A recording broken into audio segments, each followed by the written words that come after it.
Log on, tune in, find out. Another good idea from Cambridge. Amazing 3 days. Amazing, you can disagree with that if you want.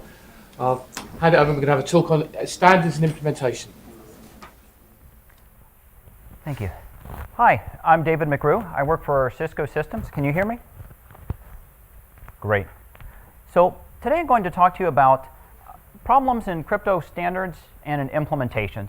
So I used to say that I had a foot in the theory camp and a foot in the practice camp, but nowadays I think I'm in the practice camp looking at the theory camp. So I hope that these comments will be useful to you. And I should credit Tom Shrimpton. You know, we had some conversations, and they were part of the inspiration for some of the things that I looked into. So here's an overview of what I'm going to talk about today. I want to give a perspective on theory and practice, and then I want to talk about vulnerabilities in the real world. And I'm going to show some statistics about vulnerabilities in real-world crypto implementations. I'm going to propose that we measure some new things, and I'm going to talk about authenticated encryption as a case study of something that actually progressed from theory to standards to implementations to deployments. And then I have a few ideas that I wanted to throw out, and let's go ahead and get started. So we should take a broad view, I think. So taking a step back, I want to talk about the ecosystem in cryptography, right? So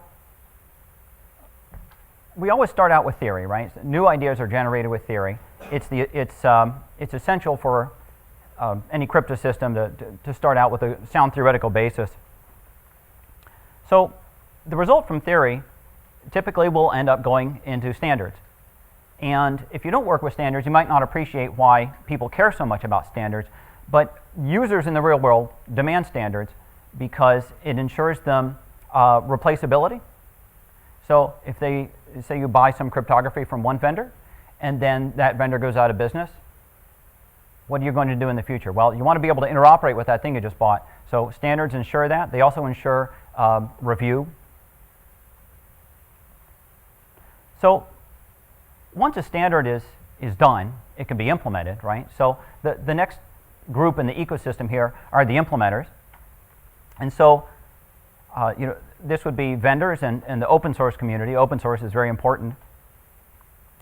And once something is implemented, it can finally be deployed, right? So something really important to realize is we have 4 distinct communities here, right? I think they're all represented in this room, but there really are 4 communities, right? The implementers aren't the deployers, and in order for a new cryptographic idea to be successful, it has to go through this entire process pretty much. It probably is going to end up going through all of these steps. And in order to succeed, it should appeal to all 4 communities, right? So an important thing for us to realize is that each of these steps can take considerably more than a year, at least a year. So we're talking about some long processes here, and sometimes it can be depressing to realize, hey, we thought of a much better way to do something in cryptography, and people are still doing something stupid. But on the other hand, it's a long process, and I think that the more patience we have, the better our sanity is going to be. And I think patience is rewarded. So I want to speak briefly about the technology adoption dynamic, okay? So our goal is to move good ideas from theory into practice, right? So what we're really talking about is technology adoption, and this is actually a very well-studied thing. So this is the classic technology adoption curve. Geoffrey Moore studied it in his classic work, Crossing the Chasm, and it was based on work of other people. But this is well studied, and successful technologies, they're adopted over time in this S-curve. And the really challenging time, the thing that separates successful ideas from unsuccessful ones, is right around this point where the adoption transitions from people who have high knowledge and high buy-in with the new idea to people who just see the value of the new idea and they don't really have the detailed knowledge. They don't have the buy-in, right? So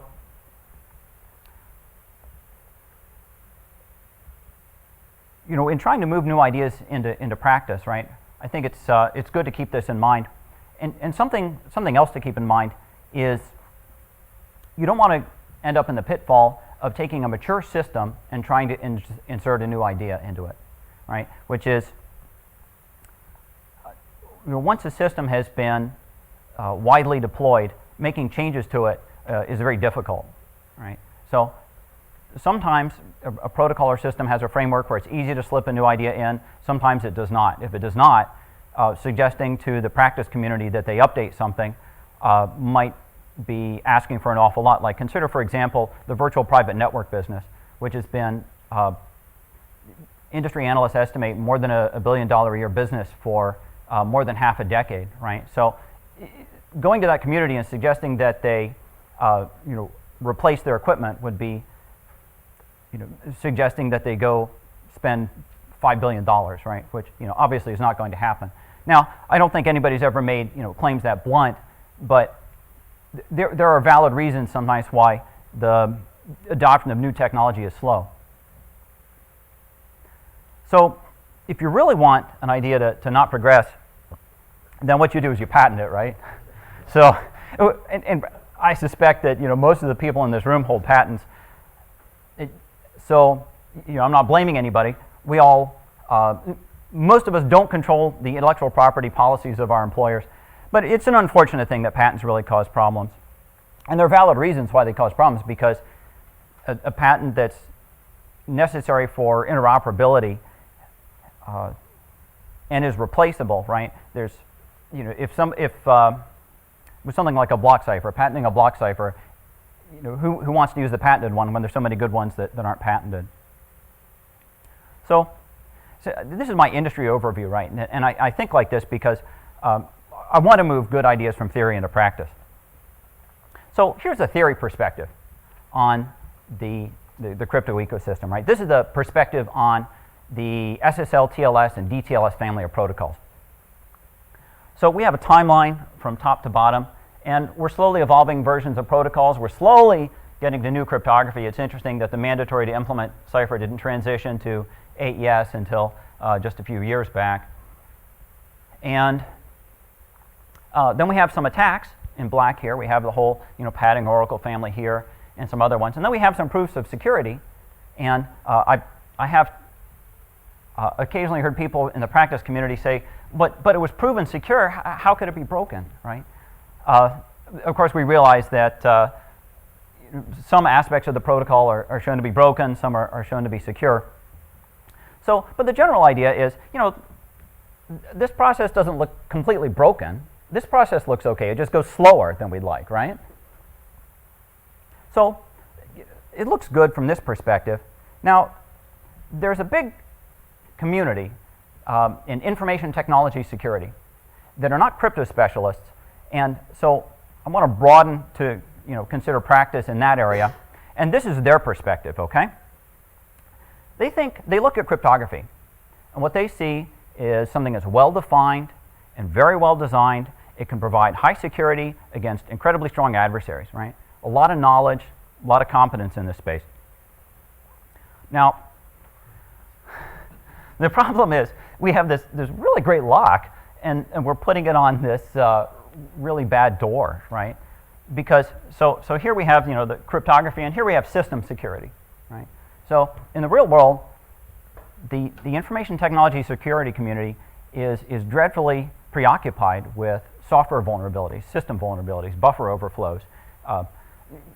Cross-site scripting attacks is just, it's a flaw in the very architecture of the web, right?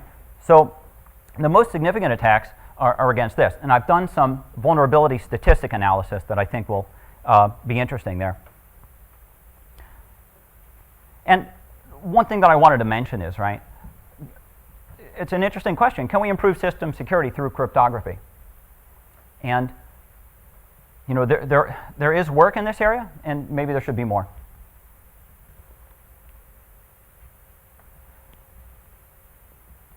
So now I want to get into the particulars of vulnerabilities in crypto implementations. So I looked at about 500 vulnerabilities that were reported in Cisco products. So like most big vendors, Cisco maintains public-facing documentation of vulnerabilities that have been reported in their products. You can see something similar at Microsoft and other vendors. So I went through this data. All the data was public. It's on the Security Intelligence website. Advices and responses. I'm not sure why they keep them separately, but they do. We have a product security incident response team that does an excellent job. So I went through all the data reported here, and here's a rough categorization. Right? So about 10% were actually related to cryptography in some way, and about 90% had nothing to do with cryptography. So if product security people seem to pay less attention to cryptography than we'd sometimes like, I suppose this is why. There is something interesting though. And I went over Cisco data. I also looked at some other data like CVE and such like. So nobody's paying attention to the following here, right? The category vulnerabilities that would be avoided if people had used cryptography. This is something probably interesting to study. So I also looked at the OpenSSL security advisories. And there's, I think, about 50 or 60 of those. I forget the number. So I categorized this way. So a parse flaw is when a message is parsed incorrectly. And in other words, something came in, possibly from an adversary, and the format was handled incorrectly. And then there's design flaw. Design flaw is the case that the implementation was correct, but the actual system design was bad. And this is interesting, right? Because this is where theory really comes into play, right? You should have a theorist involved when you're correcting a design flaw. And then access control flaws are an absence of appropriate access control checking. For example, there were several incidents of the sort. We did the cryptographic checks using the public key from the certificate. Where did we get the certificate from? We didn't check that, So that's an example of an access control flaw. So here are the results. And this is OpenSSL on the left and the products on the right. So at a rough level, at a coarse level, we're seeing something very similar, that parse flaws dominate, right? So this is really sad, and a lot of these are due to X509. And then the design flaws are not as common, but they show up in both cases. And here I'm just counting the number of reported vulnerabilities. If we were to analyze how many products were affected, then design flaws would look more important. Because a design flaw like, hey, we need to replace MD5, affects more things than a buffer overflow in a particular software library, right? So, this I just want to make sure you understand, what the data is here. Something interesting is, in actual products, access control flaws show up. In OpenSSL, they don't.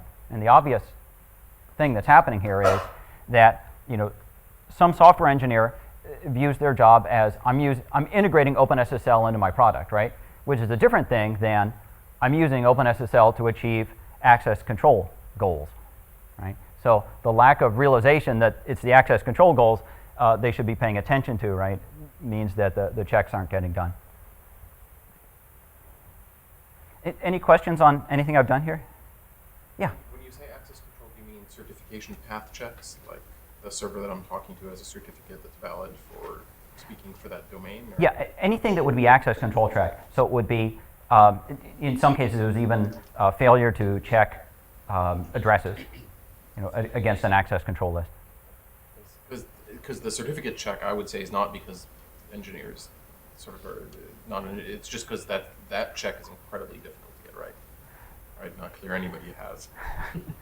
Yes, that's a good point. But in this category, it includes a lot of things beyond that. But I would have put that in that category. Can you speak very quickly to the severity of the various categories of flaws?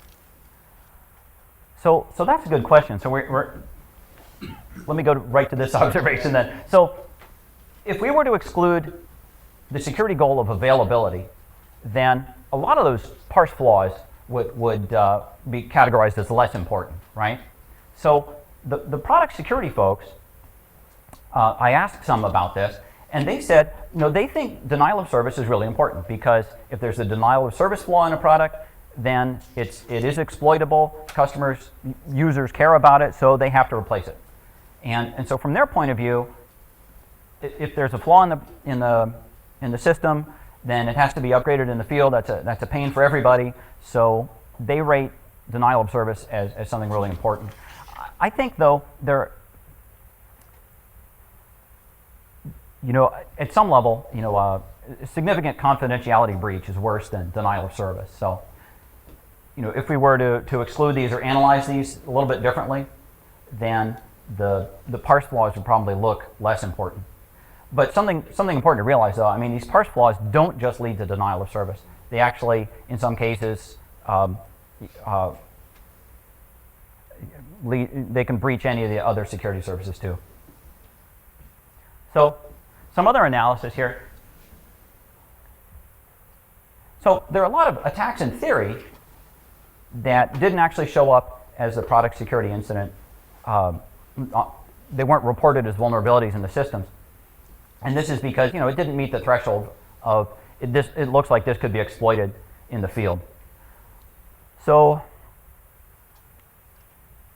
one observation here is that access control is really important, and it's something that could be tested, and some sort of test regimen for access control looks like it's needed. So parsing is something that's interesting. Parsing obviously should be easier than it actually is, and maybe ASN1's to blame for that, but not all of these things, not all the problems were from ASN1. A lot of them were from potentially simpler formats, like the TLS record layer or IKE TLV structures. So an interesting observation for theory here is, if we wanted to think defensively, we would validate everything before we parsed it, right? And in a public key model, this is harder, right? Because you're not sure if you trust the key or not. But I don't think anybody has ever taken this point of view before that, hey, let's think defensively. Let's perform all the authentication before we start parsing it. I think that's a very valid thing, especially if you're going to stick with using ASN1 or some very potentially complex parsing system or data representation. So this was some interesting data to look at. I hope you found it interesting too. But to my thinking, it begs the question, what else should we be measuring, right? So here I put forward all the data I could find, based on what was out there. So Albert Einstein supposedly said that not everything that can be counted counts, and not everything that counts can be counted, right? So a lot of quotes get attributed to Dr. Einstein, but that certainly is a good one. So something that strikes me as interesting here is that what we measure tends to be what we get, right? So with block cipher modes of operation, for example, the number of block cipher invocations is the obvious thing to count. And we got some modes of operation that met the minimal goal, the OCB, right? Minimized that. But it had significantly higher latency than was achievable. And then when latency was introduced as a goal, the OCB design was revised and to have lower latency, right? So it's a clear case of what you're measuring provides a guide to theory to as to what the desirable outcomes are. So I already mentioned I think it's interesting to look into places where crypto should be used. I want to talk about something called implementation complexity. That is a new idea. So we have the traditional complexity measures of computational complexity and communication complexity. Here I have some hypothetical protocols A and B scores slightly better in both these categories. Now suppose we define implementation complexity like this. It's an intrinsic property of a protocol or an algorithm that measures the likelihood that an implementation of that protocol or algorithm has a flaw in it, right? So it's intrinsic to the protocol, but it's a probabilistic consideration of an implementation of that protocol, right? So here I'm trying to capture a notion that I think has been in my intuition for a while, and maybe in your intuition for a while too, which is that some protocols are so darn complex, I don't believe that anybody with an undergraduate degree in computer science is going to implement them correctly. So, let's compare protocol A and protocol B again, right? So here are the computation, communication, and implementation complexities, right? So previously we thought protocol A was better. Well, now protocol B is looking a lot better, right? Because we have a much higher confidence it can be implemented correctly. I think this is lacking.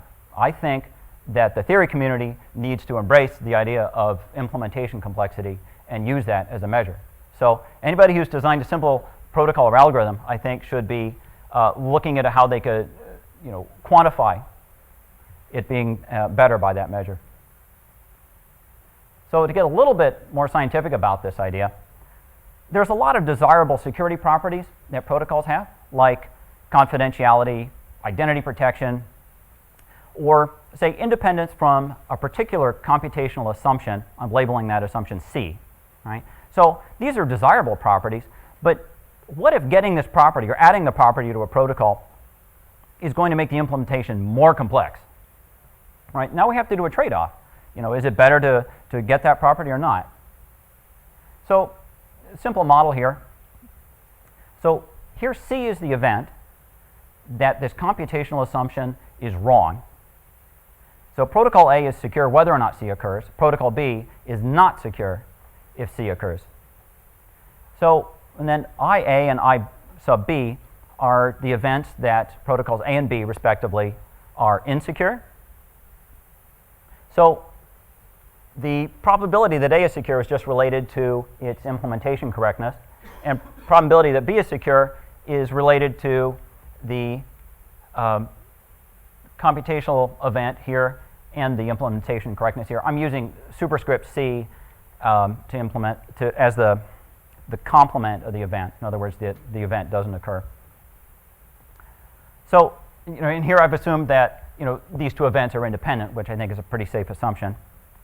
So, protocol B is more secure than protocol A, in this situation, and it depends on the ratio of the implementation, the likelihood of implementation failure there. So, this is something that we can estimate. It's something we can quantify, and I think that this is something worth looking into. And the real challenge, of course, is okay, we can believe this equation up there, but can we actually find a way to estimate implementation complexity? And really, what we want is something that we can relate to the probability of an implementation failure. So there are a number of things we can count, right? We can count the number of lines in an algorithm description. We can count the number of states in a state machine. And those are pretty simple things, but they might be interesting things to count. There's something called function point counting that IBM developed to estimate how hard it would be to implement something. Perhaps there's some ideas there. I'm not an expert in function point counting. I'm not sure it's still heavily used. There's also parsing, right? We identified parsing as a problem area. Perhaps there's a way to quantify how hard it is to parse a set of messages. Or I think in a lot of the models we assume that the receiver can correctly parse. And perhaps there's some other ideas. So this is an interesting idea. I'd love to hear feedback on it, either now or later. Any questions or comments before I move on? It is assuming that theoreticians who come up with theory have a clue about implementation, let alone implementation complexity.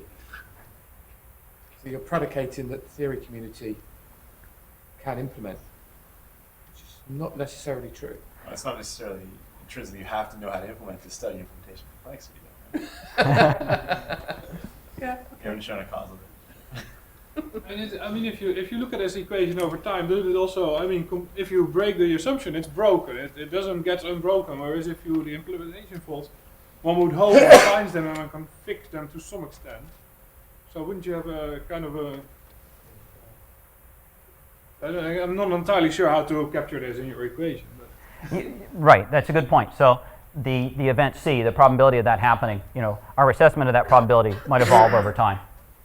And actually, I cheated a little bit, right? Because I had this list of desirable security properties, right? And independence from a computational assumption is actually the easiest one to analyze of any of these things, right? Some of them would be much, some of them I think would be harder to analyze, but it's an interesting question. So I'd like to move on to something completely different here. So I'd like to go through authenticated encryption as a case study and going from theory to practice. So here's the timeline for authenticated encryption. So it was introduced, not as a formal goal.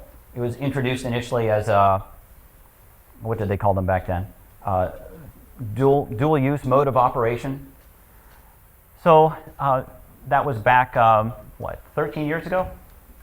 And then Phil Rogaway formalized the notion, introduced the OCB mode of operation, added the idea of authenticated encryption with associated data, and then a number of modes of operation that met the goal came out, and we started penetrating into standards.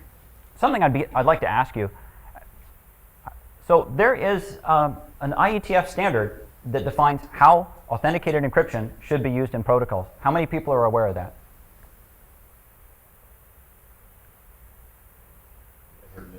I'm aware of it. I don't know what's in it. So it's only used in a very small number of protocols now. But the positive thing is, we actually have, this thing that is a registry for new algorithms. So there's, crypto agility is the jargon for that, where you can register a new algorithm for authenticated encryption, and it can be put into these protocols. So this is a sort of, I think, a positive trend, although it's not much deployment on any of these yet. So AEAD, oh yeah, question. You mentioned SSH at the very, very bottom of it. Yes. So what's happened there with SSH? So there's an RFC which updates the SSH standard, which includes the option of using authenticated encryption with associated data. And the same is true for SRTP and TLS, right? So you can use AEAD in TLS. It's not in a whole lot of implementations. Actually, the new TLS 1.0.1 release does include it. Yeah. We keep the same message format, the same wire format, and then apply AED. The record layer is slightly different. Okay. So you skip the normal HMAC processing in TLS, you do something different. So have a look. But I can already break it. I mean, if it encrypts the length field like SSH used to, then most of the AE modes are not secure. It doesn't. In SSH. It doesn't in SSH. So it actually, that was a debated topic. Good. So in all of these, right, we understand in theory that, authenticated encryption is supposed to be secure. Kenny, you've shown that some things that you would expect to be secure aren't, right? So you would be worthwhile looking into these. So there's a whole range of attacks that have been published against standards that would have been prevented if people had used authenticated encryption in the first place. So the Mac encode encrypt paradigm is, this is a common way to provide authentication and encryption before authenticated encryption was developed, right? So, and here we have a loose binding between authentication and encryption, and that loose binding creates opportunities for exploitation. Authenticated encryption combines the two operations of authenticated encryption, at a conceptual level, right? Everything's inside this box, right? It's an atomic operation, and the ciphertext incorporates some data to do authentication, right? So this is the high-level view. In practice, you need to have a nonce. So all of the standards uses of authenticated encryption use a deterministic nonce, right? So in practice, this ends up being a counter or something like that. And this is actually, there's a system design issue here, which is maintaining a counter is easy if you know the initial counter, but if you have the same key in two or more systems, then you have to coordinate counters between the systems. So this is what authenticated encryption looks like. How did it get adopted by standards? So in the ESP protocol, it's just like this. So there's a header, some information the protocol uses that needs to be authenticated but not encrypted. And then there's a nonce that's going, we're carrying it in the packet for the algorithm, and then there's the data that we want to encrypt, right? Just like we'd expect. So here's a fun complexity. There's an Ethernet encryption standard, 802.1ae, sometimes called MACsec, and it uses authenticated encryption. And in fact, that's the only option in that protocol. And it does something slightly different, which is it includes the nonce in the authenticated data, right? Which is perfectly okay from a security point of view. In practice, this has caused actually a lot of trouble because the validation regimen that a lot of people use is the FIPS 140 process. And FIPS 140 defines a set of test cases. So the test cases defined for GCM can't be fed into the inline encryptors that are used in MACsec, because this overlap means that you can't specify an arbitrary nonce and an arbitrary header. And so what this means is a lot of invasive additional input-output channels to your crypto implementation, right? Well, that can't possibly be good for security. So this is an unfortunate thing. It's an example of where something that looks so simple in theory can actually result in something that, when actually done in practice, there's some unintended complexity. So I want to talk about a data streaming issue. I think this is maybe the biggest issue with authenticated encryption. So, if somebody is designing a system and they say, I'm using authenticated encryption, that's a good thing.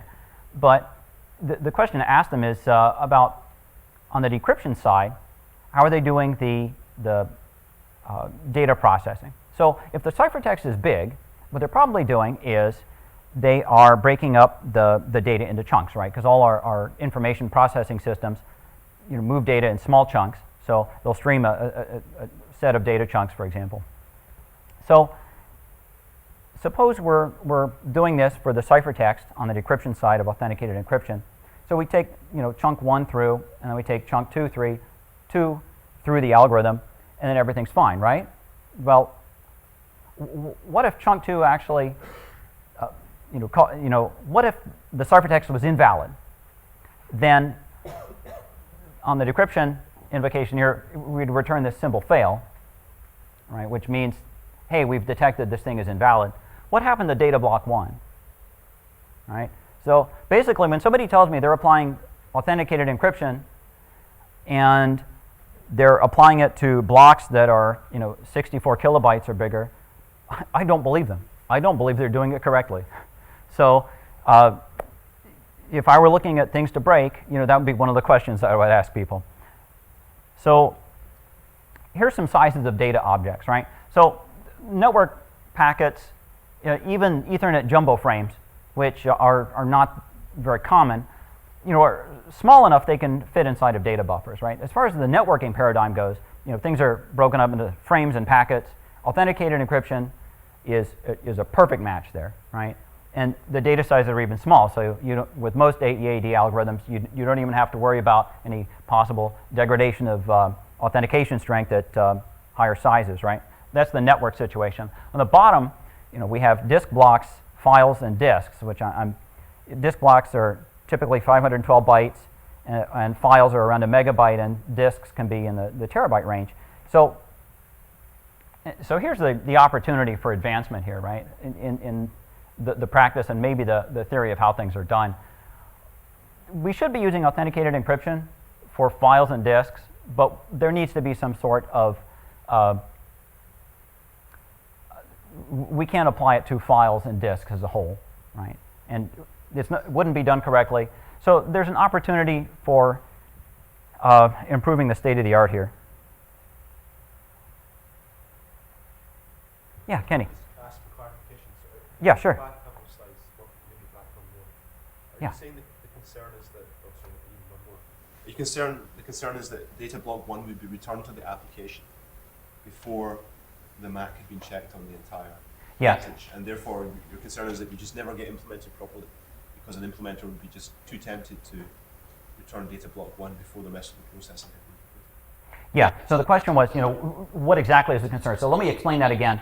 So suppose we have a network, that's the example I know the best, right? So we have we're decrypting a packet that came in, and we're processing the ciphertext in different chunks, okay? So we take the first chunk, and we decrypt it, and it comes out to some value, and then suppose we pass it on through a data pipeline for further processing, right? And a pipeline system, so I'm assuming that there's the processing pipeline, right? Hardware is always implemented that way. A lot of software is implemented that way, right? This is the best practices as far as software engineering goes, is to implement things in processing pipeline. So suppose that this is not authenticated and it contains, and then suppose somebody assumes it's authenticated because they haven't yet performed this check, and they look at it and see, like, oh, I'm applying an access control list to what I think is a value in here,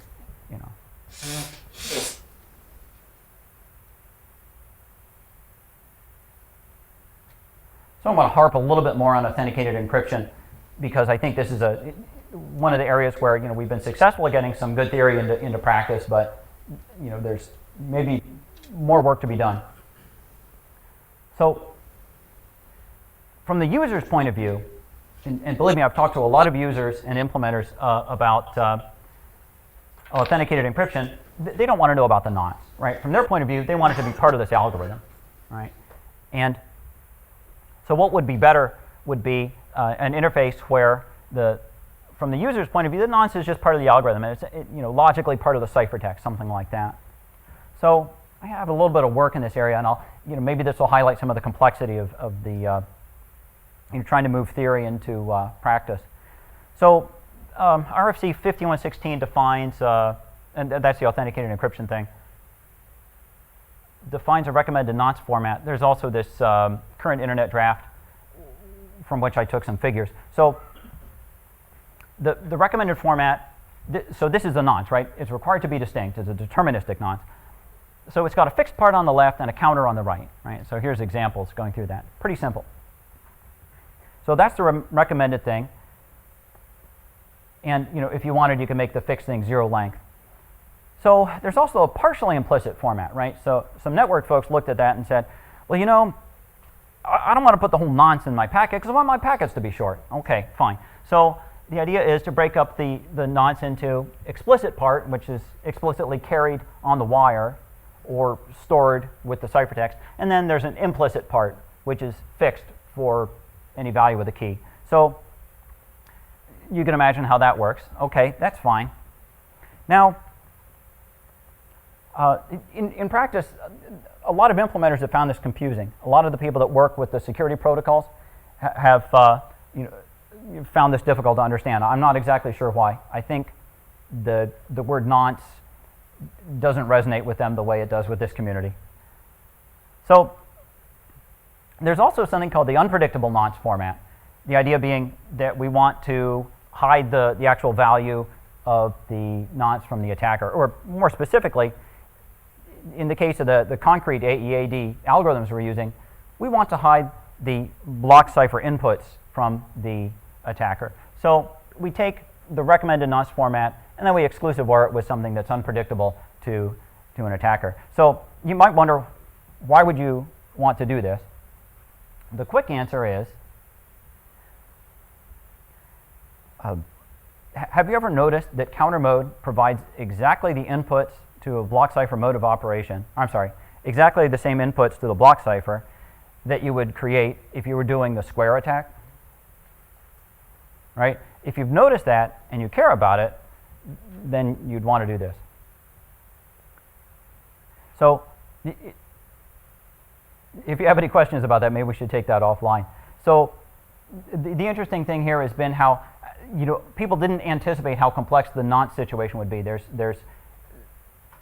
this internet draft I wrote, I think, has 7 different ways that standards have chosen to do nonces. And since the specification allowed flexibility, We have several different ways of doing things. So, I think a user-friendly interface would be good here, and potentially there's a need for a randomized algorithm for authenticated encryption. So, how am I doing on time? 5 minutes. Okay. So, just want to mention, one more topic here. I've covered a lot of ground, but there's an idea for the, promoting some good interaction between the practice camp and the theory camp. So, we have about 1,000 RFCs and 1,000 internet drafts that are active, which use cryptography, right? So, no shock that the theorists don't track it all, right? And on the theory side, we have over 5,000 articles on preprint, right? And more than one a day being published, right? So it's no shock that the practitioners don't keep track of this, right? Well, maybe it would be useful to have a venue specifically for publishing results that are a bridge between the two communities, right? And I think, this has kind of been mentioned before. What would really be valuable, I think, would be to have from the theory community advice that's accessible to practitioners.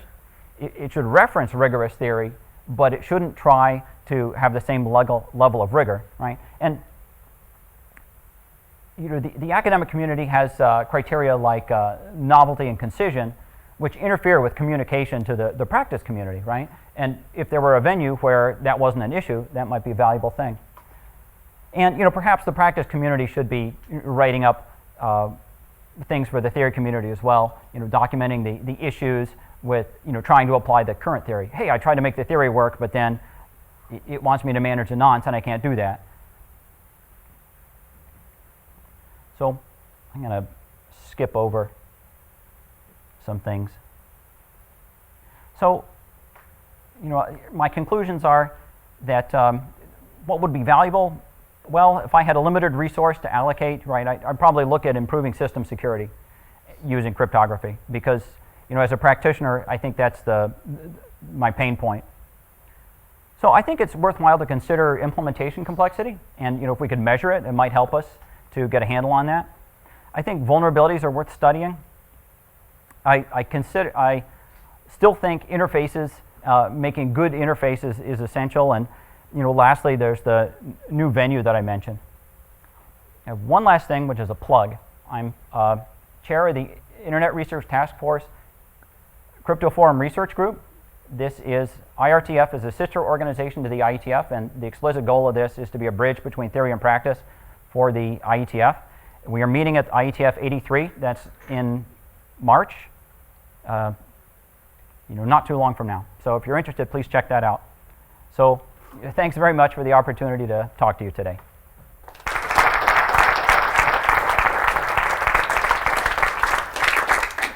Any questions or comments?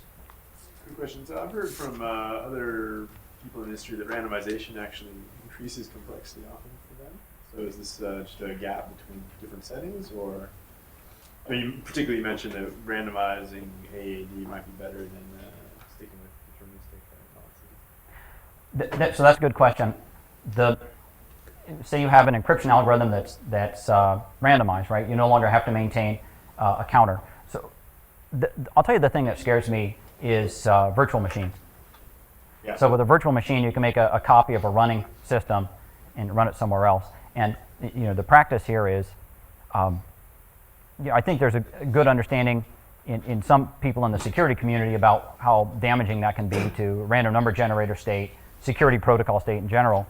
And so maybe it's not such a particular issue for counter mode, but a number of people have complained that all authenticated encryption requires deterministic nonce, and that might be a problem. I've never actually had somebody say that I refuse to implement this because my system can't provide security, and I'm not sure if that's a good sign in that it is not actually an implementation problem, or maybe it's a bad sign because it is an implementation problem and people don't yet realize it. Yeah, I mean, but the VM stuff, with randomness, it's the same problem, right? Because you replay the randomness. That's right. Intel has a new thing called Bull Mountain, which is a Sure. random number generator, which I think will ultimately address that. I'm sure other vendors will do some similar architecture. So I think we're moving in the right direction there. Really? You mentioned that certain theoretical attacks were somehow below the vulnerability threshold. There's a really interesting story around TLS, this Duong and Ritso attack, which is a full plain text recovery attack against TLS 1.0. Actually started life as a distinguishing attack. Way back in 2002, 2003, people like Phil Roggaway pointed out that if you had predictable IVs, that would lead to problems. And gradually it got ramped up over time to become a full plain text recovery attack. And yet it was below the threshold, perhaps, for a vulnerability. I wonder if you have any views about how seriously we should treat distinguishing attacks against scripted systems. I think the theory community does a real value when it points out this sort of attacks. I think many attacks are motivational. I'd like to see publication of attacks like the one you're describing there. They're a big value for the industry because those information technology security people aren't going to understand the value of a distinguishing attack, or let's see, they might have trouble understanding it, right? Unless somebody shows them all the details, and unless like you say, it could be developed over time. So I certainly take it seriously. But just to mention on the, I was talking about a threshold where, some attacks didn't meet the threshold of being serious enough to say notify, customers who had bought a particular product, right? And so this would be things like a cryptographer might consider a distinguishing attack with, say there's a cipher that can be distinguished with, a cipher doesn't meet its security goals, right? Not meeting your security goals doesn't mean exploitable in practice, right? So something that we might, in a theoretical sense, think is very serious, like, we have a 256-bit key, we're putting it into a cipher, and yet the thing is distinguishable with, 2 to the 128 work. On a theoretical level, that's really not meeting its goals. But in practice, nobody could exploit that. Yeah.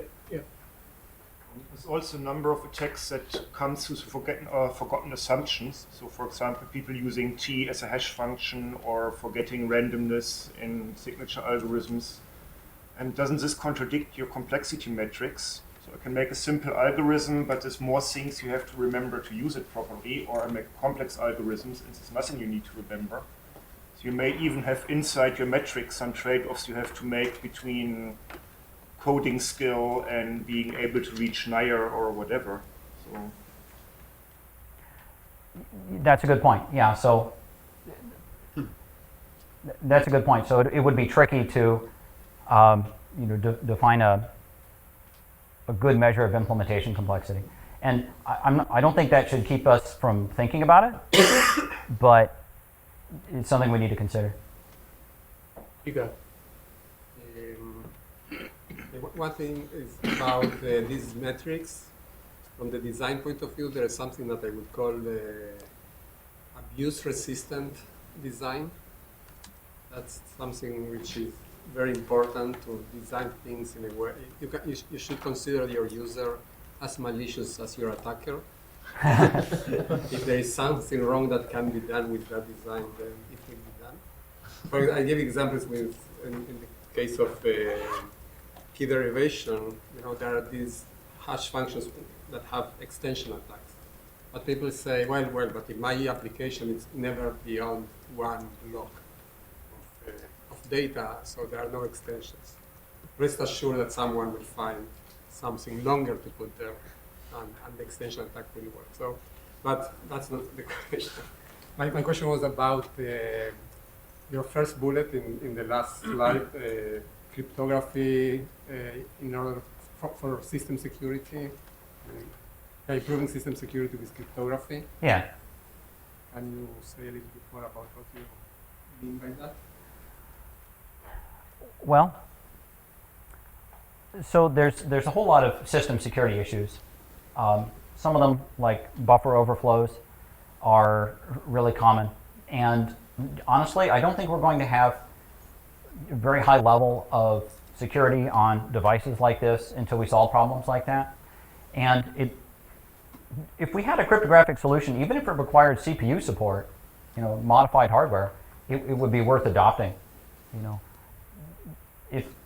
So I think, I don't know how familiar you are with the severity of the system security issues, right? But we should all assume that all our devices have been compromised, basically. Back there, last one. You talked about modeling parsing requirements. Parsing requirements. Yes. Could you just expand on that a little bit? And is it like the question, can a receiver parse properly? Is that what you're trying to answer? Well, not trying to answer, but that's interesting. Parsing requirements, just expand on that. Yeah, about the parsing. So when I said parsing, I was actually considering any potential formatting confusion that might go on, right? So in looking at the vulnerabilities, there were some that were plainly called ASN1 parsing error, and so that's obvious enough. There's some confusion in the state machine or some other function on the ASN1 processing code. And then there are other things where malformed data, data that didn't conform to the format would confuse the receiver. And an interesting property with all this was that at least for the vulnerabilities I was looking at, when reviewing here, these were actually exploitable, meaning that somebody could just send a packet to a device and cause some sort of error. So there is. It makes me wonder, maybe there's not enough paranoia on the part of the design, right? Why are we accepting this bad data and then, forcing it through some function that has to interpret the format, and it's tricky to write the format, right? So, I'm sorry, did you have a specific question about it? No, just expanding on what on that bullet point, parsing requirements. Sure. So I guess, for theory, I'd say, maybe we should be more paranoid about how we expect data to be treated until we're confident that it's from somebody that we trust. Okay, so let's thank the speaker again.